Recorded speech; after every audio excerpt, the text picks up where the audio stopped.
बोलिए गुरुदेव भगवान की जय।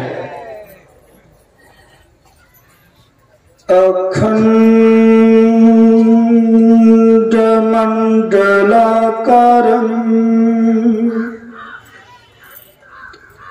व्याप्तं येन चराचरम्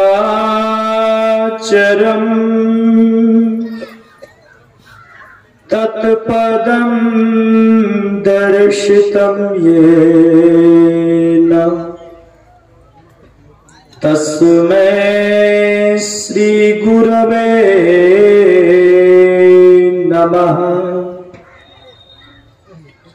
धन्य धन्य सतगुरु सुखद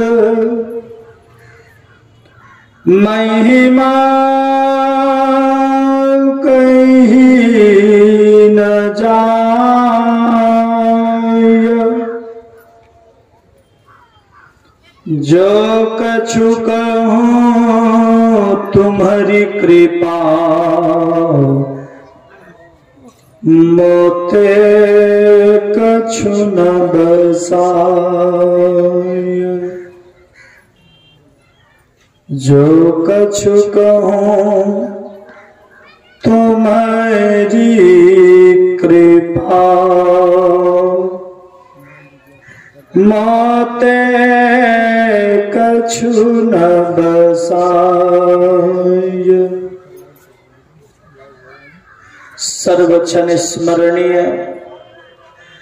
अनंत श्री विभूषित परम पूज्य पाद आराध्य देव के श्री चरणों में कोटि शह नमन। मंचासीन परम पूज्य स्वामी गुरुनंदन जी महाराज के श्री चरणों में बारंबार नमन। परम श्रद्धे ब्रह्मचारी तपेश्वर बाबा के भी श्री चरणों में सादर नमन।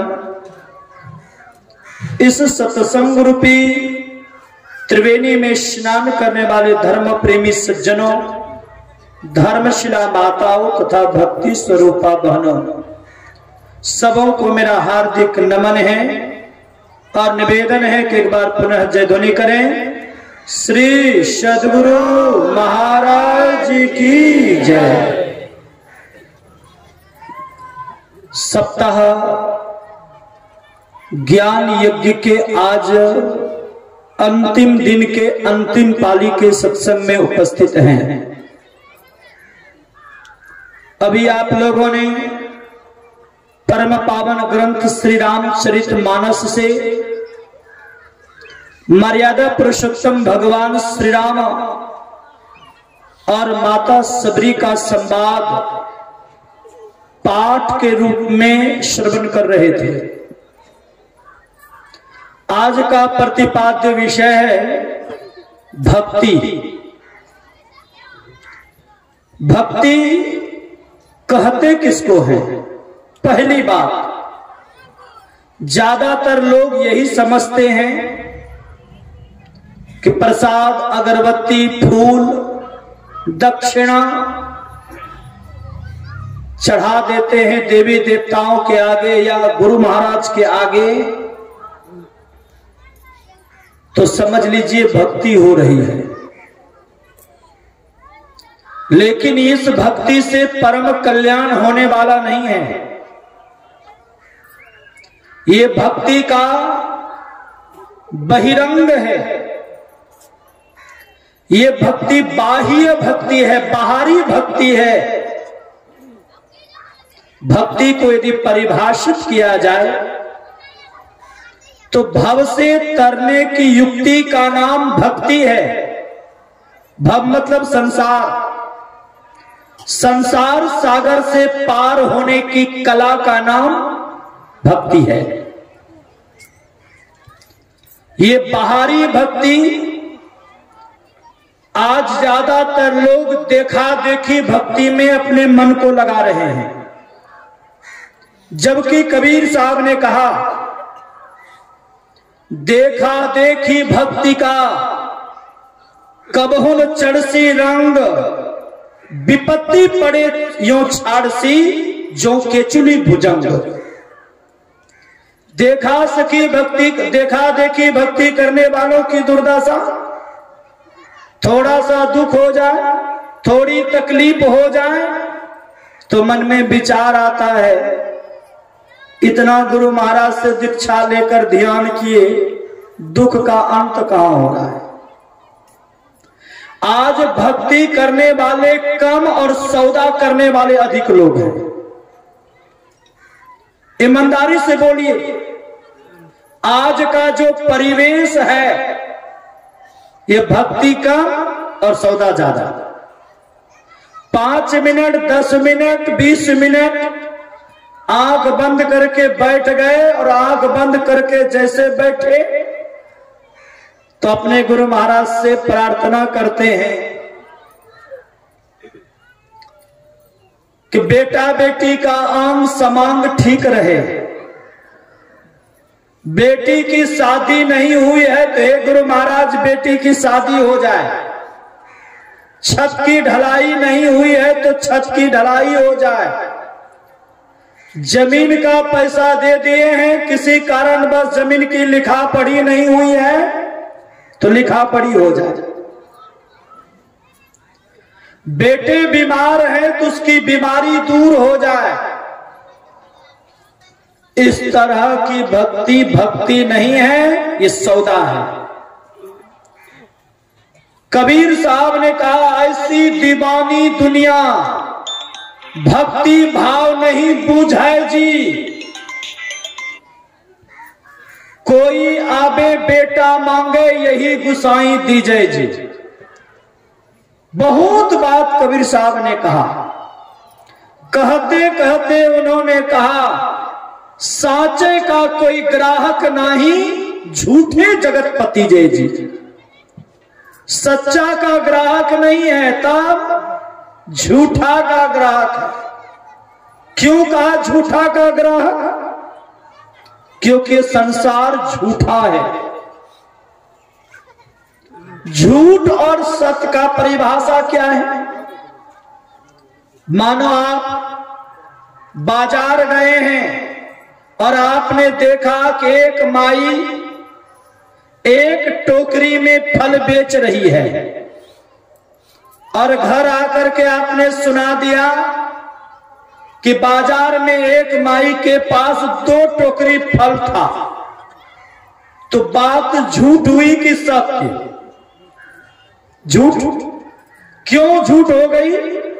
क्योंकि देखा था एक, सुना दिया 2, तो कहने में परिवर्तन कर दिया तो बात हो गई झूठ।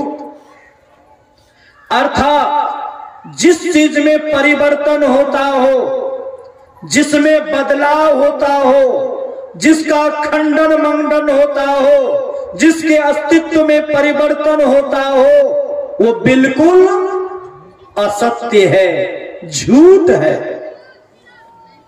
अब विचार करिए, जिन संसार की वस्तु व्यक्ति के लिए आपका चित्त लगा हुआ है, आपका मन लगा हुआ है, आपकी वृत्ति लगी हुई है, क्या वो संसार बदलने वाला नहीं है?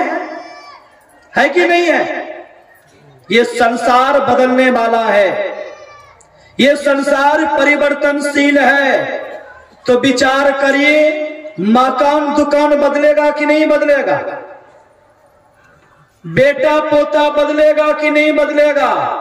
ईमानदारी से बोलिए, बेटा पोता झूठ है कि सच है? मकान दुकान झूठ है कि सच है? जगह जमीन झूठ है कि सच है? बिजनेस व्यापार झूठ है कि सच है? क्या कहिएगा? कहने का एक शब्द में कहिएगा, सूत्र के मुताबिक जिसमें बदलाव होता हो वो झूठ है। तो जिन चीजों का मैंने नाम गिनाया सबके सब झूठ है। जब सबके सब झूठ है, तब बेटा बीमार पड़ जाए, बेटी बीमार पड़ जाए, जमीन कोई हड़प ले तो आंख से अश्रु की धारा क्यों बहता है? जब झूठ है तो उसके लिए रोते क्यों हैं? उसके लिए बिलखते क्यों हैं? उसके लिए परेशान क्यों होते हैं? है झूठ लेकिन मान लिया है सत्य। जैसे मैंने किसी को एक जैकेट दे दिया, देखो जी ये जैकेट मैंने आपको दे दिया, ये मेरा जैकेट है, ये जैकेट मैं दे रहा हूं, खराब हो जाए, फट जाए, खो जाए तो कोई चिंता की बात नहीं। और यदि वो जैकेट की चोरी हो जाए तो दुख होगा? बोलिए, बिल्कुल भी नहीं होगा। क्यों? अरे बाबा जी का सामान था, खो गया तो खो गया, जाने दो। और सिर्फ मैं इतना कह दूं ये जैकेट ये मेरा है, लेकिन मैंने आपको दे दिया, ये आज से आपका हो गया। और वो जैकेट खो जाए, फट जाए तो तुरंत आंसू। क्यों? था तो मेरा, परंतु आपने अपना मान लिया। जिस समय से अपना माना, उस चीज के वियोग में आपका जीवन का दुख आरंभ हो जाता है। संत महापुरुष लोग कहते हैं ये संसार झूठा है, लेकिन इस झूठे संसार को हम लोगों ने अपना माना। यदि झूठा नहीं होता, सच्चा होता, अपना होता, सपना नहीं होता, तो संसार के वस्तु को हम लोग साथ लेकर के जाते कि नहीं जाता? मानो ये मैं कुर्ता पहन करके अपने आश्रम से आया हूं, और जब मैं अपने आश्रम को जाऊंगा ये कुर्ता लेकर के जाऊंगा कि नहीं जाऊंगा? जाऊंगा ना, क्योंकि मैं ये साथ लेकर के आया हूं। विचार करिए, जिन संसार की वस्तु को या व्यक्ति को आप अपना मान रहे हैं, क्या जन्म लेते समय आप साथ लेकर के आए थे? कितने लोग लेकर के साथ आए थे? हाथ उठाइए, देखना चाहता हूं। एक भी नहीं। और जब इस शरीर संसार को छोड़ करके जाएंगे तो कोई साथ लेकर के जाएंगे?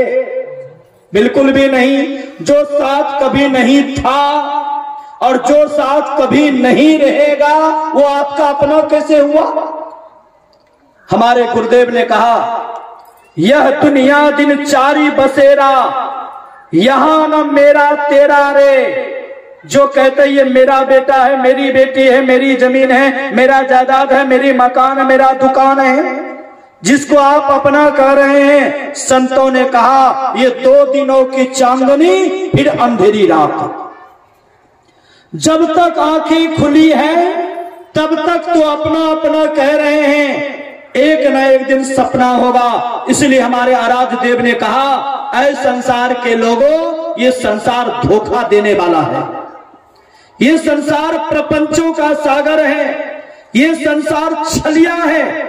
सूरदास जी महाराज से किसी भक्त ने पूछा, महाराज सभी संत महात्मा लोग कहते हैं ये संसार धोखा देने वाला है, संसार को छोड़ दो। मैं ये पूछना चाहता हूं ये संसार है कैसा? तो सूरदास जी महाराज ने कहा, यह संसार फूल सिमर को सुंदर देखी लो भाई। सिमर का फूल आप लोग देखे होंगे, काला काला होता है ना, बिल्कुल लाल सुंदर आकर्षक होता है। तोता जब उस फूल को देखता है तो मन में विचार आता है, इतना अच्छा फूल है तो फल कितना अच्छा लगेगा। उस फूल को देखते रहता है, एक ना एक दिन वो फूल झड़ जाता है, फल लग आता है। तोता मन में विचार करता है, इस फल को पकने देता हूं तब खाऊंगा। और जैसे वो फल पक जाता है तो तोता चोंच मारता है तो खाने की वस्तु मिलती है ना? नहीं मिलती। मारियो चोंच, रुई उड़ गयो, हाथ कछु नहीं आयो। सूरदास जी कहते जिसे आप अपना कह रहे हो, उसके पीछे बालपन से लेकर के बुढ़ापे तक की जिंदगी हाय हाय करके बिताते चले जाओ, लेकिन वो अपना होने वाला नहीं है, वो तो सपना है। वो तो 2 दिनों की चांदनी फिर अंधेरी रात होने वाली है। इसलिए संसार के लोगों, ये संसार धोखे देने वाला है, इसलिए संसार से प्रीत नहीं करो। होली के माध्यम से गुरुदेव ने कहा, नाहिन करी जगत सो प्रीति, जगत अथाह भयंकर भवनिधि। जहां सब दुख की रीति, जहां सब भूल भुलावन कौतुक, समझ पड़े नहीं नीति। रहे जहां छाई अनीति, नाहिन करिए जगत सो प्रीति। गुरुदेव ने कहा जगत से प्रीत नहीं करो तो क्या करें? जगत को छोड़ दे, बेटा बेटी को छोड़ दे, मकान दुकान को छोड़ दे, बिजनेस व्यापार को छोड़ दे। छोड़िए भी नहीं तो छोड़ना भी नहीं है और पकड़ना भी नहीं है। ये दोनों बातें एक साथ कैसे हो सकती है? तो रामकृष्ण परमहंस देव जी महाराज ने कहा, ऐ संसार के लोगों, यदि संसार में रहेगा, तुम यदि सुख की ओर बढ़ना चाहते हो, शांति की ओर बढ़ना चाहते हो, अमन चैन की ओर बढ़ना चाहते हो, तो संसार में रहते हुए संसार से अलग होकर के रहो। कहा कैसे? कहा जैसे बड़े घर की नौकरानी रहती है, मालिक के घर काम करती है, मालिक के कोई सामान को उठाकर कोई व्यक्ति लेकर जाने लग जाए, वो नौकरानी झल्ला उठती है, ये तो मेरा सामान है, क्यों लेकर के जा रही हो? यदि मालिक के बच्चे को कोई एक थप्पड़ लगा दे तो नौकरानी झल्ला उठती है, ये तो मेरा सामान है, ये तो मेरे बच्चे हैं, मेरे बच्चे को तूने थप्पड़ मारा। मैं अभी पूछती हूं, लेकिन नौकरानी का दिल जानता है, जब तक मैं मालिक के घर काम करती हूं तो मालिक के बच्चे को अपना बच्चा समझती हूं, मालिक के वस्तु को अपनी वस्तु समझती हूं। जिस दिन मालिक काम से छुट्टी कर देंगे, जिसको मैं अपना कहती थी वो अपना नहीं रहेगा, बिराना हो जाएगा। उसी तरह परमपिता परमात्मा ने इस संसार रूपी प्रदेश में भेजा है। बस जब तक हम शरीर संसार में हैं अपना कह रहे हैं, लेकिन ये अपना नहीं है, बिराना है, एक न एक दिन छोड़ करके जाना है। इसलिए संतों ने कहा संसार से तदात्म मत जोड़ो, संसार से आसक्ति मत रखो, संसार के प्रपंचों से दूर रहो, बल्कि संसार को अपने में सटने नहीं दो, भीतर से विरक्त बन करके रहो। जैसे आप लोग कच्चू के पत्ता को देखे होंगे, कच्चू के पत्ता पर जब पानी पड़ता है तो मोती के तरह वो पानी लुढ़क जाता है, यानी पानी को पत्ता अपने में चिपकने नहीं देता। परिणाम उस पानी से पत्ते को कोई क्षति नहीं होती। लेकिन जब पानी वो कच्चू का पत्ता, पेक्चा का पत्ता पानी में अपने में पानी को चिपकाने लग जाता है, यदि पानी पत्ते में सटने लग जाता है तो देखिएगा धीरे धीरे वो पत्ती पीली पड़ जाती है और कुछ दिनों में सड़ जाता है। संतों ने कहा कि संसार में रहिए, लेकिन भीतर से बिल्कुल अलग होकर रहिए। संसार में रहिए, जब आवश्यकता है उस आवश्यकताओं की पूर्ति करिए। संसार से उतना ही मतलब रखिए जितना मतलब एक रोगी अपने औषधि से रखता है। रोगी को देखिएगा, जहां भी जाएंगे एक पोटली दवाई की उनके साथ होती है, छूटता नहीं। लेकिन जैसे ही रोगी रोग मुक्त हो जाता है, बीमारी दूर हो जाती है, इलाज पूरा हो जाता है, तो दवाई से मतलब रखता है? बिल्कुल भी नहीं।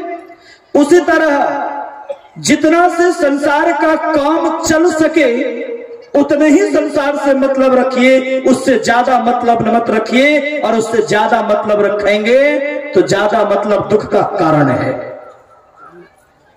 इसलिए हमारे आराध्य देव ने कहा, ऐ संसार के लोगों, इस संसार से बिल्कुल भी प्रीत नहीं करो। ये संसार क्या है? तो मदाब्दी शंकराचार्य महाराज ने कहा, संसार दुखालयम। विद्या के घर को हम लोग विद्यालय कहते हैं, चिकित्सा के घर को चिकित्सालय कहते हैं, शिव जी के घर को शिवालय कहते हैं, तो दुख के घर को क्या कहिएगा? दुखालय। तो मदाती शंकराचार्य जी महाराज ने कहा संसार दुखालय, संसार दुख का घर है, इसलिए संसार में रहते हुए संसार पति को जानने का प्रयास करो। संसार में रहना है, संसार की कमाई करनी है, बेटे पोतों का रक्षण संरक्षण करना है, बेटे पोतों के लिए कर्तव्य निर्वाह करना है। उसके लिए कायरता करने की आवश्यकता नहीं है, बल्कि इन कर्तव्यों का निर्वाह करते हुए अपने जीवन के लिए कुछ करना है। 24 घंटे का समय सभी लोगों के लिए मिला है, मिला है कि नहीं मिला? संत लोग कहते हैं बेटा बेटी जमीन जायदाद मकान दुकान बहुत प्यारा है, तो 24 घंटे में 21 घंटे संसार के काम के लिए लगा दीजिए। बचा कितना घंटा? 3। 24 घंटे की जो आपने जीवन में कमाई की, वो कमाई को आज दिन तक कोई साथ लेकर के नहीं गया है। बड़े बड़े राजा महाराजा लोग आए, बलि विक्रम बेनो दधीचि गए, और पारत गए जिन भारत ठाना, बाली गयो बलराम गयो, जिनकी कखरी 10 कंठ लुकाना, गयो दुर्योधन जंग जुरे जिन, 64 कोस में छत्र बिताना। धरा का प्रमाण यही तुलसी, जो भरा सो झरा, जो परा सो बुताना। जो संसार में आए हैं उसे एक ना एक दिन जाना होगा, लेकिन अफसोस कुछ भी साथ लेकर के नहीं जाना होगा। मैं बारंबार कहा करता हूं, इस दुनिया में आकर बहुत कमाया, क्या हीरे क्या मोती, लेकिन यारो याद रखना कफन में जेब नहीं होती। चाहे जितना कमा लीजिए, परंतु कोई बेटा पोता आपके कफन में जेब सिलवा करके नहीं देगा कि पिताजी जा रहे हैं तो बड़ा सा जेब सिलवा देते हैं, ताकि गुलबिया नोट का बंडल 2-4 डाल देंगे, भंजा भंजा कर खाएंगे। गुलबिया नोट समझते हैं? 2000। ये नहीं करेगा, चाहे जितना कमा लीजिए। संत महात्मा लोग कहते हैं 24 घंटे में जो 21 घंटे संसार के लिए कमाया, उस 21 घंटे की कमाई में सबकी हिस्सेदारी है। बेटा का, बेटी का, गोतिया दियाद का, चोर बदमाश लुटेरा का, बेईमान शैतान का, कहीं केस मुकदमा में नाम चला गया तो पुलिस वालों का, वकील का हिस्सेदारी है। इतना ही नहीं, भीख मांगने वालों की हिस्सेदारी है, और कुछ मेरे जैसे लोगों की भी हिस्सेदारी है। यानी 24 घंटे में 21 घंटे की जो आपने कमाई की, उसमें सबकी हिस्सेदारी, उन कमाई में एक बिंदु भी नहीं जाएगा। उस यात्रा में, उस महायात्रा में एक कतरा भी साथ जाने वाला नहीं है। लेकिन 3 घंटे जो कमाई करेंगे अपने जीवन के लिए, वो कमाई जीवन के साथ और जीवन के बाद, यानी वो लाइफ इंश्योरेंस है। एक व्यक्ति मेरे पास आया, उन्होंने कहा कि आप अपना लाइफ इंश्योरेंस करवा लीजिए। तो मैंने कहा क्या करना पड़ेगा? तो उन्होंने कहा 4700 या 4900 रुपए पर साल या पर महीना, ऐसे कुछ कहा था, याद नहीं। तो मैंने कहा किससे क्या होगा? कहा आपके मरने के बाद 50 लाख रुपए मिलेगा। मैंने कहा मेहनत करूं मैं, खून जलाऊं, बकबक करूं मैं, आमदनी हो तो जमा करें, और वो भी मरने के बाद मिलेगा। मैंने कहा किसको मिलेगा जी? तो कहा पत्नी को। तो मैंने कहा शादी तो की ही नहीं है, तो पत्नी को कैसे मिलेगा? तो उन्होंने कहा परिवार के लोगों को मिलेगा। मैंने कहा कौन सा परिवार?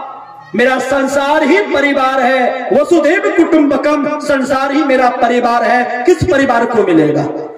आखिरकार उब करके कहा जिसका नॉमिनी नाम दीजिएगा उसको मिलेगा। मैंने कहा कष्ट सहकर, परेशानी झेल कर, एनर्जी लॉस करके धन जमा करें, अब मिलेगा उस नॉमिनी वाला को। कोई ऐसा इंश्योरेंस है आपके पास जो मैं जमा करूं और मेरे को ही लाभ मिले? तो उन्होंने कहा ऐसा इंश्योरेंस नहीं है। मैंने कहा मेरे पास है। कहा अच्छा आप भी बीमा करते हैं? मैंने कहा मैं तो बीमा करता हूं। तो आश्चर्यचकित होकर के उन्होंने कहा कौन सी बीमा है और कौन सी योजना है? तो उन्होंने कहा कौन सी योजना? तो मैंने कहा भाई वो ईश्वर भक्ति रूपी योजना है जो जीवन के साथ और जीवन के बाद। प्रभु श्री राम ने क्या कहा? जो परलोक यहां सुख चाहूं, सुनिमम वचन हृदय दृढ़ गाहूं, सुलभ सुखद मार्ग यह भाई, भक्ति मोर पुराण श्रुति गाई। कहा यहां भी सुख और यहाँ के जाने के बाद जहां जाएंगे वहां भी यदि सुख पाना चाहते हो तो उसके लिए एकमात्र साधन है, वो है भक्ति। संसार का लाखों उपाय कर लीजिए, परंतु भक्ति नहीं करिए तो सब उपाय निष्फल है। एक किसान, एक मजदूर था, किसी सेठ जी के पास पहुंचा। सेठ जी से कहा मुझे 100 रुपए चाहिए। सेठ जी ने कहा 100 रुपए मैं दे दूंगा, लेकिन ये वापिस कब करोगे? कहा बस कुछ दिनों में कर दूंगा। कहा देखो ईमानदारी की कमाई है, 100 रुपए देना पड़ेगा, कोई बहाना नहीं चलेगा। कहा जरूर पूरा कर दूंगा। वो 100 रुपए लेकर गया, कुछ दिनों में जाकर खा पकार समाप्त कर दिया और फिर ठाठ से बैठ गया। सेठ जी के ऊपर एक बार भी ध्यान नहीं दिया। ध्यान से सुनिए। सेठ जी ने 2, 4, 5 महीना बीता, खबर किया, कई बार खबर किया, फिर भी नहीं आया। स्वयं सेठ जी अपने से गए।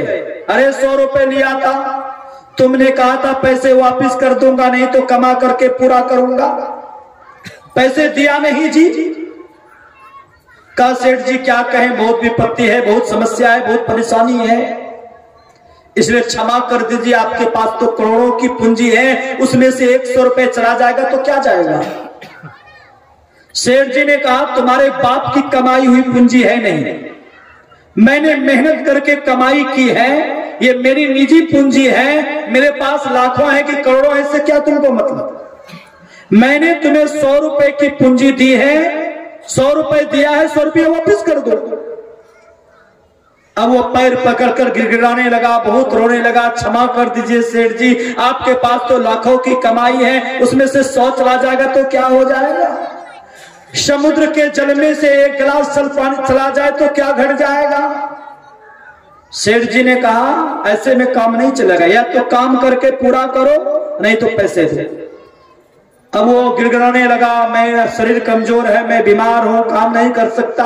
कहा नहीं कर सकते, पैसे दे दो। कहा पैसा भी नहीं दे सकते। बहुत बार बहुत तरह से समझाया सेठ जी ने, कहा पैसा तो तुमको देना ही पड़ेगा, लेकिन वो इतना सख्खड़ था, पैर पकड़ पर खूब रोने लगा, लेकिन पैसा देने का नाम नहीं लिया। तब सेठ जी ने कहा एक उपाय है, 100 कच्चा प्याज खा लो तो तुमको मैं माफ कर दूंगा। अब वो मजदूर कहने लगा कहीं 100 कच्चा प्याज खा पाऊंगा, क्षमा कर दीजिए। का नहीं खाओगे तो पैसा दे दो, पैसा नहीं दोगे तो 100 कच्चा प्याज खा लो। आखिरकार विवश होकर के मजदूर ने कहा 100 कच्चा प्याजे दे दीजिए। प्याज दिया, बड़ा बड़ा चुन करके प्याज दिया। 10-20 प्याज खाया होगा कि हालत बिगड़ गई, रोने लगा, अश्रु की धारा बहने लगी, चरण पकड़ लिया, प्याज माफ कर दीजिए, प्याज नहीं खा सकूंगा। सेठ जी ने कहा एक उपाय और बचा, या तो 100 कच्चा प्याज खा करके पूरा कर दो, या कमा करके पूरा कर दो, या 100 रुपए दे दो, और यदि इतना में नहीं पूरा कर सकते हो तो एक उपाय है, 100 कच्चा मिर्ची खा लो, तुमको माफ कर दूंगा। मजदूर ने कहा 100 मिर्ची नहीं खा सकूंगा, क्षमा कर दीजिए। बहुत गिड़गिड़ाया, बहुत रोया, तो कहा देखो या तो प्याज ही खा लो। अंततः का अच्छा 100 मिर्ची ही ले आइए, तो 100 मिर्ची लाया, वो छोटा वाला होता तीखा मिर्च लाया। 10-20 मिर्ची जब खाई हालत बिगड़ गई, आंख से अश्रु की धारा बहने लगे, मुंह में जलन होने लगा, जार बेजार होकर के रोने लगे, क्षमा कर दीजिए, मैं 100 मिर्ची भी नहीं खा सकूंगा, का 100 प्याज पूरा कर लो, का ये भी नहीं होगा। सेठ जी ने कहा बस एक उपाय और बचा है, पीठ पर 100 जूतों का मार खा लो, तुमको मैं माफ कर दूंगा। आखिरकार मजदूर ने कहा जब मार करके ही पैसा वसूलना है तो पैसा वसूल लीजिए, मार ही लीजिए 100 जूता। तो सेठ जी भी कम होशियार नहीं था, फौजी वाला बूट वाला जूता निकाला, कपड़ा उतरवाया और 10-20 जूता जब पीठ पर कस करके दिया, चमड़ा उजड़ने लगा। कहा बाबू सेठ जी ठहर जाइए, पैसे ले लीजिए। तुरंत कमर से निकाला, पैसा दे दिया। प्याज भी खाया, मिर्ची भी खाई, जूता का मार भी खाया, अंतिम में पैसा भी दिया। उसी तरह संसार का लाखों उपाय कर लीजिए, लेकिन बिना भक्ति किए कल्याण होने वाला नहीं है। गोस्वामी जी ने कहा राकापति षोडश उगई, तारा गण समुदाय, सकल गृह दबलाइए, बिनु रवि रात न जाए। ऐसे ही हरि भजन खगेसा, मिट ही न जीवन केर कलेसा। राकापति कहते चंद्रमा को, एक चांद का उदय हो जाए और बादल बिल्कुल नहीं हो, साफ हो आकाश, तो मोटे अक्षर वाली पुस्तक को आराम से हम लोग पढ़ सकते हैं। गोस्वामी जी ने कहा एक चांद को कौन कहे, 16 कलाओं से युक्त 16 चंद्रमा का उदय एक ही आकाश में हो जाए, झुंड के झुंड तारे गण उदित हो जाएं, जंगल पहाड़ में आग लगा दी जाए। आग लगाने में ठंडा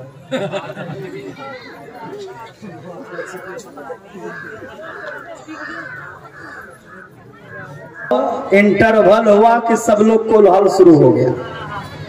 प्यार से बोलिए गुरुदेव भगवान की जय। सुनिए, तो गोस्वामी जी ने कहा कि एक आकाश में 16 कलाओं से युक्त 16 चंद्रमा का उदय हो जाए, तारे गण झुंड के झुंड उदित हो जाए, जंगल पहाड़ में आग लगा दी जाए, तो रोशनी बढ़ेगी कि घटेगी? और रोशनी बढ़ेगी। शायद गोस्वामी तुलसीदास जी महाराज के समय में आज के तरह इलेक्ट्रॉनिक उपकरण के द्वारा प्रकाश फैलाने की व्यवस्था नहीं थी। मैं अपनी तरफ से कहता हूं कि जितना इलेक्ट्रॉनिक उपकरण के द्वारा प्रकाश फैलाया जा सके, उनके द्वारा प्रकाश फैलाया जाए तो रोशनी और बढ़ेगी। क्या इतनी रोशनी होने के बाद, प्रकाश होने के बाद कह सकते हैं कि अब दिन हो गया? बिल्कुल भी नहीं। कहिएगा इतना जरूर कि बिल्कुल दिन के तरह रोशनी हो रही है, लेकिन दिन नहीं कहिएगा। वैसे ही गोस्वामी जी ने कहा ऐसे ही हरि भजन खगेसा, मिट ही न जीवन केर कलेसा। संसार के वस्तु व्यक्ति से लाखों उपाय कर लीजिए, लेकिन जीवन में जो दुख रूपी रात्रि है, इस दुख रूपी रात्रि का अंत नहीं होगा। उसके लिए एकमात्र साधन है। जैसे सूर्य के उदय होने पर रात्रि का अंत हो जाता है, उसी तरह जीवन में यदि ईश्वर भक्ति का उदय हो जाए, अर्थात जो ईश्वर की भक्ति कर लेंगे, उन्हीं के जीवन के तमाम तरह के दुख का अंत होगा। ये ईश्वर की भक्ति मनमानी तरीके से नहीं, मनमुखी तरीके से नहीं, देखा देखी तरीके से नहीं, बल्कि समझ बूझ करके करनी पड़ेगी।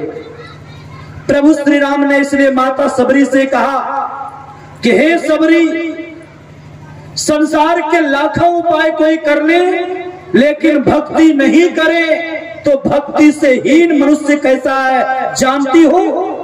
भक्तिहीन नर सो है कैसा, बिनु चल बारिश देखिए जैसा। जैसे मेघ लगा दे और बारिश नहीं हो तो उस मेघ को हम लोग शोभाहीन कहते हैं। ठीक उसी तरह सृष्टि का श्रीमोर ये मानव के जीवन को प्राप्त करे और यदि संतों से सदयुक्ति जान करके भजन नहीं करे तो भगवान के दृष्टि में सबसे निकृष्ट है, सबसे गए गुजरे हैं, सबसे बेकार है। और इसीलिए प्रभु श्री राम ने कहा कि हे सबरी, मैं नवधा भक्ति का उपदेश करता हूं, तुम सावधानी पूर्वक सुनो और मन में धारण करो। एक प्रश्न का उदय होता है कि प्रभु श्री राम ने माता सबरी से अपनी वाणी के माध्यम से कहा, सकल प्रकार भगति दृढ़ तोरे। हे सबरी, तुम्हारे अंदर सब प्रकार की भक्ति है, तुम सब प्रकार की भक्ति में प्रवीण हो, फिर सबरी को भक्ति का उपदेश करने की आवश्यकता क्या है? विचार करिए। इससे स्पष्ट हो जाता है कि सबरी को प्रभु श्री राम ने उपदेश नहीं किया, बल्कि सबरी को माध्यम बनाकर संसार के आसक्त जीव, संसार के प्रपंच में फंसे हुए लोगों को उन आसक्तियों से मुक्त कराने के लिए प्रभु श्री राम ने माता सबरी को माध्यम बना करके भक्ति का उपदेश किया। और भक्ति के उपदेश में भगवान ने कहा क्या? 9 प्रकार की भक्ति। ये भक्ति है क्या? कबीर साहब ने 7 शब्दों में कहा, भक्ति निशेनी मुक्ति की, संत चढ़े सब धाय, जिन जिन मन आलस किया तो जन्म जन्म पछताए। भक्ति निशेनी है। निशेनी का अर्थ होता सीढ़ी। कोई छत पर चढ़ना चाहता है तो छत पर चढ़ने के लिए सीढ़ी की आवश्यकता होती है, और सीढ़ी में 2 ही डंडे हो, एक नीचे दूसरा ऊपर, तो क्या आसानी से चढ़ जाएंगे? बिल्कुल भी नहीं। कई डंडे, कई पहलू होने चाहिए। तो भक्ति मुक्ति रूपी छत पर चढ़ने के लिए भक्ति रूपी सीढ़ी की आवश्यकता है, और भक्ति रूपी सीढ़ी के प्रभु श्री राम ने 9 सोपान बताया, जिसमें से पहला सोपान है प्रथम भक्ति संतन कर संगा। ये पहला सोपान है, अर्थात प्रभु श्री राम ने सबसे पहली बात में कहा कि संत का संग करो। क्यों कहा संत का संग करने के लिए? और संतों की संगति क्यों आवश्यक है? पहली बात कि संत होते हैं खट विकारों से अलग। खट विकार जित अनघ अकामा, 6 विकारों से रहित, अकामा कामना रहित, निष्काम योगी होते हैं संत। शांति को प्राप्त किए हुए होते हैं, शांति रूप सर्वेश्वर का साक्षात्कार किए हुए होते हैं, और ऐसे शांति स्वरूप सर्वेश्वर के सानिध्य में, शांति स्वरूप सर्वेश्वर को साक्षात्कार किए हुए महापुरुषों के सानिध्य में रहेंगे तो उनके दिव्य आभा से हमारा आपका जीवन शांति की ओर स्वाभाविक रूप से बढ़ेगा। दूसरी बात, विकारों से रहित हमारा आपका जीवन होगा, शांति के पथिक बनेंगे। और तीसरी बात यह है कि प्रभु श्री राम ने इसीलिए भी माता सबरी से कहा संत का संग करो, क्योंकि संत भगवंत से भी बढ़कर के होते हैं। पलटू साहब ने कहा सबसे बड़े हैं संत, दूसरा नाम है, तीजे 10 अवतार तिने प्रणाम है, ब्रह्मा विष्णु महेश सकल संसार है। अरे हारे पलटू, सबके ऊपर संत मुकुट सिरदार है, सबसे बड़े संत हैं, यहां तक कि भगवान से भी बढ़कर है। मैं बारंबार कहा करता हूं, जब जब धरा पर भगवान ने अवतार लिया है तब तब उन्होंने पापियों का नाश किया है। किया है कि नहीं किया? प्रभु श्री राम आए तो उन्होंने रावण कुंभकर्ण का वध किया, भगवान कृष्ण आए कंस शिशुपाल का वध किया, भगवान बराह आए तो हिरण्याक्ष का वध किया, भगवान नरसिंह आए हिरण्यकशिपु का वध किया। यानी जब जब भगवान ने अवतार लिया तब तब उन्होंने पापियों का नाश किया, लेकिन जब जब संत ने अवतार लिया तो उन्होंने पापियों का नाश नहीं किया, बल्कि उनके पाप का नाश करके उनका उद्धार किया है। ये संत का सहज स्वभाव है। इसलिए भी प्रभु श्री राम ने कहा, प्रथम भक्ति संतन कर संगा। दूसरी बात, जब सबरी भक्ति की पराकाष्ठा में परिपूर्ण थी, फिर उन्होंने प्रभु श्री राम ने क्यों कहा संत के पास जाओ? इसीलिए भी कहा प्रभु श्री राम ने संत के पास जाओ, क्योंकि सबरी जो दर्शन कर रही थी, इस चमड़े के आंख से, चांद चश्मे से दर्शन कर रही थी। संसार के लोग ये सबक ना ले ले कि सबरी ने इस चांद चश्मों के द्वारा भगवान का दर्शन की तो उनके दुख का अंत हो गया। इसीलिए भी, क्योंकि सबरी भगवान श्री राम ने सबरी से कहा कि मेरे जो दर्शन कर रही है रूप का दर्शन है, और रूप के दर्शन से जीवों का कल्याण नहीं होगा, उसके लिए स्वरूप का दर्शन चाहिए। और स्वरूप के दर्शन का भेद, राज, रहस्य कोई बतलाने वाले हैं तो वह संत। इसलिए प्रथम भक्ति संतन कर संगा। बातें अनेकों हैं, सामान्य रूप में मैं यही कहूंगा कि भक्ति की शुरुआत, भक्ति का शुभारंभ, मुक्ति पाने का यदि पथिक बनना चाहते हैं तो सबसे पहले संतों के सानिध्य को प्राप्त करिए, संतों के वचन को सुनिए, उनके अनुकूल आचरण करिए, और जो इस तरह के आचरण को करेंगे, संतों के बताए मार्ग पर चलेंगे, संतों के बताए मुताबिक साधना करेंगे, ऐसे साधक मुक्ति को प्राप्त कर सकते हैं, अपने जीवन के दुख का अंत कर सकते हैं। और इसी की व्यवस्था आज जो यहाँ के क्षेत्रीय लोगों, ग्रामीण एवं क्षेत्रीय लोगों के सहयोग से हो रहा है। यहाँ के लोग सचमुच में धन्यवाद के पात्र हैं, और आप लोग भी धन्यवाद के पात्र हैं। याद रखिए, ये ज्ञान यज्ञ पूज्य बाबा के द्वारा मैं सुन रहा था, ये प्रत्येक साल कार्यक्रम चले, क्योंकि सब यज्ञों में ज्ञान यज्ञ श्रेष्ठ होता है। और ये ज्ञान यज्ञ प्रत्येक साल चले, इसमें तन मन धन सबका प्रत्येक साल लगे, तो समझिए पुण्य नहीं, जीवन में महापुण्य की पूंजी की वृद्धि होगी। तो कितने लोग ऐसे हैं जो महापुण्य नहीं चाहते हैं? वही लोग हाथ उठाइए देखें। अर्थात समझ में आ रही है कि सब लोग महापुण्य चाहते हैं, सब लोग चाहते हैं ये महान ज्ञानी प्रत्येक साल होता रहे। ऐसा चाहते नहीं चाहते? और जितने लोग चाहते हैं कि प्रत्येक साल हो, वो लोग हाथ उठाइए, देखना चाहता हूं। देखिए लगभग संख्या है, लेकिन एक बात कह देना चाहता हूं, ये आयोजक कार्यकर्ताओं की हिम्मत नहीं है, और बाबा जी की भी हिम्मत नहीं। बाबा जी की माला, याद रखिए, बाबा जी की, जोर से बोलिए, बाबा जी की माला, अब भक्तों का माल, दोनों मिलकर करे कमाल। समझ गए ना? बाबा जी की माला हो सकती है, लेकिन माल तो भक्तों का ही होना। तो बाबा जी की माला अब भक्तों का माल, दोनों मिलकर करे कमाल।